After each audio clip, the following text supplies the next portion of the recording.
Comptoise Radio, conseil d'experts.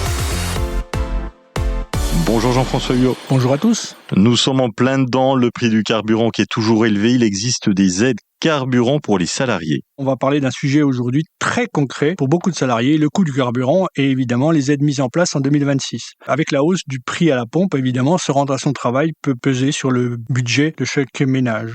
Alors, quelles sont les solutions cette année ? La première, c'est l'indemnité carburant mise en place par l'État. C'est la grande nouveauté 2026. L'État a mis en place une aide exceptionnelle de 50 € versée aux salariés modestes qui utilisent leur véhicule pour aller travailler.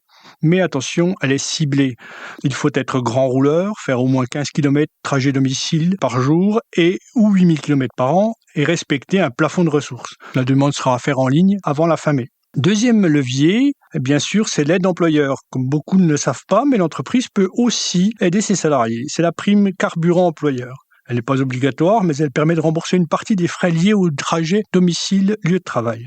La bonne nouvelle, c'est qu'elle est exonérée de cotisations et d'impôts. Et la bonne nouvelle récente, c'est qu'elle va passer de 300 € à peut-être 600 €. Mais attention, elle est réservée aux salariés qui n'ont pas d'alternative en transport en commun et qui n'ont pas de contraintes particulières. Alors le troisième volet, ce sont les frais réels et le barème kilométrique. Pour les salariés imposés, dans le cadre de l'établissement de leur déclaration de revenus, ils peuvent déduire des frais réels directement sur leurs revenus. Donc le barème kilométrique a certes pas du tout évolué en 2026, mais il permet de prendre en compte le carburant, l'entretien, l'usure du véhicule. Donc mon conseil, ne vous contentez pas d'une seule solution, comparez les aides de l'État, les frais réels, les aides d'employeurs. Dans certains cas, vous pouvez cumuler plusieurs dispositifs. Et surtout, faites vos calculs. Le bon choix peut vous faire économiser plusieurs centaines d'euros par an. Merci Jean-François Huot, expert comptable à Agiliance Luxeuil.